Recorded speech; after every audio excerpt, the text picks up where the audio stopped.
Hi class, I'm Maam Lori. I'm going to teach you the continuation of our Module 1 of Mathematics 9.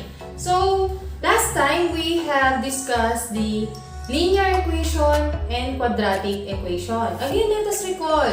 Linear equation is the equation that has the highest degree. The highest degree is 1. And the quadratic equation, the highest degree must be 2. Okay, do not forget that. Next, today we're going to study about the quadratic term, the linear term, and the constant term. So given the quadratic equation, we're going to identify the quadratic term, the linear, and the constant term. So let us have an example. Okay, I have here a quadratic equation. Let us read first the quadratic equation. I have 4x squared plus x plus 5 equals 0. We're going to identify which is the quadratic term, linear term, and the constant term. For you to identify the quadratic term, madali lang yan. Kitang-kita.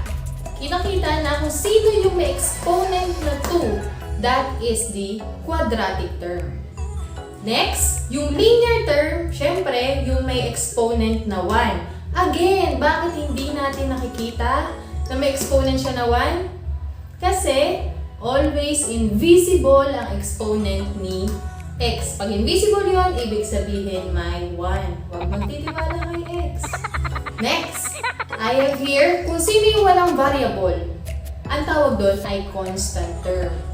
So, this is the quadratic term, the linear term, and the constant term. Okay, so naiintindihan ba? Another example. Okay, let us have another example. I have here 2x squared plus 8x minus 9 equals 0. We're going to identify the quadratic term. Sa palagay nyo, what is the quadratic term in this given equation? Sige nga. Okay, that's correct. So the quadratic term is 2x squared. Itong isang buo na to, this is the quadratic term. Next, the linear term. Dali na. So the linear term is 8x. Itong isang buo na yan. Eh, how about the constant term? Feeling ko 9 ang sagot mo. Isip pa. Nagtataka ka, bakit hindi 9? Because the answer is, okay, tama siya. Negative 9. Kasama yung sign na negative. Eh, ma'am, bakit po bakit po ito si 2x squared hindi nyo nilagyan ng sign? Tandaan, kapag positive na ang isang term, hindi na kailangan lagyan ng sign na positive kasi automatic na positive na siya. Not unlike negative. Kailangan nyo pang ilagay na negative siya, na negative yung sign bago nyo malaman na negative siya. So, again, the quadratic term is 2x squared, the linear term is 8x, and the constant term is negative 9. Correct. Another example. Okay, here's another example. Let us read. 5 plus 2x squared minus 3x equals 0. So, what have you noticed about the given? Tama yan. Hindi nauuna yung may squared, hindi siya sunod-sunod. Okay, so ang guna natin gagawin is write that in standard form. Ma'am, ano po yung standard form? So, ganito yon. So, ang standard form, mauuna yung quadratic term. So, which of the following is the quadratic term? Okay, that's correct. The quadratic term is 2x squared. 2x squared. 2x squared. Next, what is the linear term? Okay, marunong na kayo ng sign. The linear term is negative 3x. Eh, how about the constant term? Okay, 5. Eh, since wala siyang sign, automatic na this is a positive number. So, positive 5. Then, equals sa 0. Therefore, the standard form of this given equation is 2x squared minus 3x plus 5 equals 0. The quadratic term is 2x squared. The linear term is negative 3x. And the constant term is positive 5. Ngayon naman, ang ibibigay ko yung quadratic, linear, and constant. Then, gagawin natin yung pinaka-equation. So, let us have an example. The quadratic term is 6x squared. The linear term is negative 4x. And the constant term is negative 10. Now, we are going to make a quadratic equation using these terms. So, since the quadratic term is 6x squared, siya yung una natin susulat. So, 6x squared. The linear term, siya yung pangalawa lagi, which is negative 4x, and the constant term is negative 10, so write that as negative 10 equals, always equals sa 0. So, the equation will be 6x squared minus 4x minus 10 equals 0. Another example. The quadratic term is 5x squared. The linear term is 0. And the constant term is 4. So, how are we going to write the given equation? So, ganito. Quadratic equation o quadratic term yung una. So, quadratic term which is 5x squared. We have noticed that the linear term is 0. Then, therefore, wala tayong isusulat dun sa pangalawa kasi 0 siya. Hindi nyo na ilalagay yung 0 na part. So, magpo-proceed na tayo sa constant term which is 4. Since this is a positive number, susulat natin ay positive 4 equals 0. Ganyan lang kadali. So, therefore, the final answer will be 5x squared plus 4 equals 0. Naintindihan ba? Very good. Now, let us proceed with another lesson. Okay, our next topic is getting the value of A, B, and C. So, I have here an equation. This equation is written in standard form. Paano natin nasabi? Given, una yung quadratic term, the linear term, and the constant term. Okay, do not forget that. Next. So, let us read first. 8x squared plus 7x plus 20 equals 0. To get the value of ABC, sabi ko nga kanina, write in standard form. After writing in standard form, we're going to get A, B, and C. How? Ganito. Wait lang. Ang value ng A ay ang numerical coefficient ng quadratic term. Ma'am, ano po ba yung mga pinagsasabi nyo? Ang numerical coefficient ay yung number na nasa quadratic term. Ano ba yung number na nandito? Number ha, hindi exponent. Yung number, yung numerical coefficient.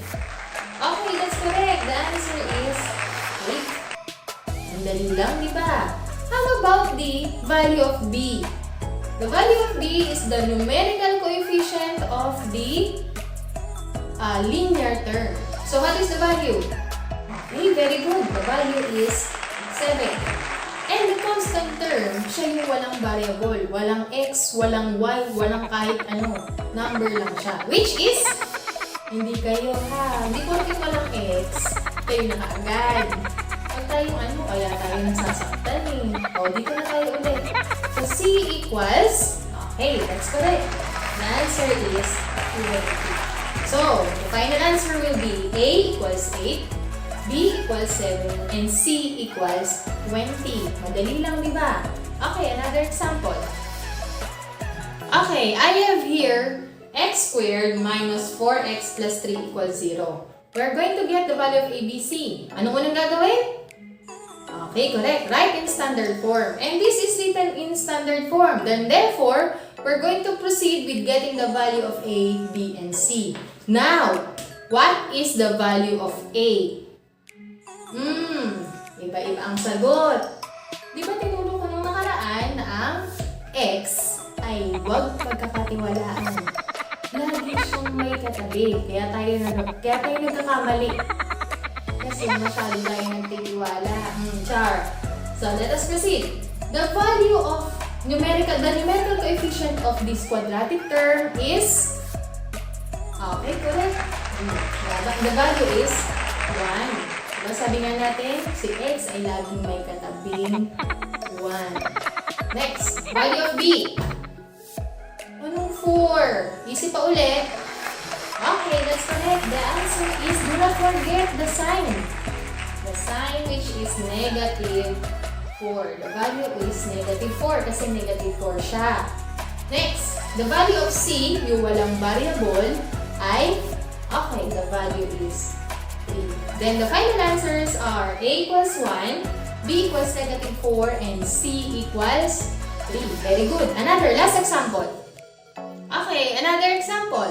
I have here 5x squared minus x equals 0. Anong napansin? May kulang. Anong kulang kaya yon? Yung? Okay, that's correct. Kulang nung constant term. Okay, so let us proceed. This is written in standard form. So we're going to get the value of A, B, C. The value of A is, obviously, the value of A is 5. Yun, tatabi kasi ni x squared. Next, what is the value of B? Okay. Okay, that's correct. The answer is the sign, which is negative, and the invisible 1. So the answer is negative 1. Ngayon naman, what is the value of C? Hindi porkit hindi nyo nakikita si C ay invisible 1 siya ha. Tandaan, ang invisible na 1 ay katabi dapat ng variable na x, na y, o kahit anong variable. Pero kapag ang constant term ay hindi nyo nakikita, ang sagot ay, okay, 0. 0 siya. Sa constant term lang yun applicable ha. Okay, let us proceed. Ito pa pala, last example na, promise. Okay, let us proceed. Given 2x squared plus 8 equals 0.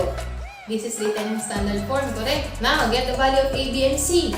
A is automatic na 2, correct? 2. How about B? What do you think is the value of B? Okay, since wala dito yung linear term, as in wala talaga, the value is 0. Wala siya eh. And the constant term is, okay, correct, 8. So, malinaw na po ba ang lahat? Naintindihan ba mga anak? Okay, mabuti naman. If may questions kayo, do not forget to chat me. Wala tayong problema doon. O kaya ay contact me, PM me. I'm here, okay? So, that would be all. Do not forget to like and subscribe the video para alam ninyo na meron akong mga bagong upload na makakatulong para sa module ninyo. Okay? Goodbye guys!